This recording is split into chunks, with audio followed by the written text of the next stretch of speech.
Pemirsa, lantaran tak memberi uang kepada suaminya, seorang ibu rumah tangga di Palembang menjadi korban penganiayaan oleh suaminya sendiri.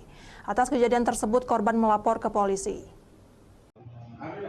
Dengan wajah lebam, Ulfa, 42 tahun, warga Jalan Ki Merogan, Kertapati, Palembang mendatangi sentral pelayanan kepolisian terpadu Polrestabes Palembang untuk melaporkan suaminya sendiri. Di hadapan petugas, korban mengatakan kalau dirinya telah menjadi korban kekerasan dalam rumah tangga oleh MA, 54 tahun, merupakan suami korban sendiri. Penganiayaan ini sendiri di saat korban sedang tertidur dibangunkan oleh pelaku untuk meminta uang sebesar Rp200.000. Korban yang saat itu tak memiliki uang untuk memberi suaminya tersebut langsung mendapatkan penganiayaan di wajah dan bibir yang mengakibatkan korban mengalami luka lebam.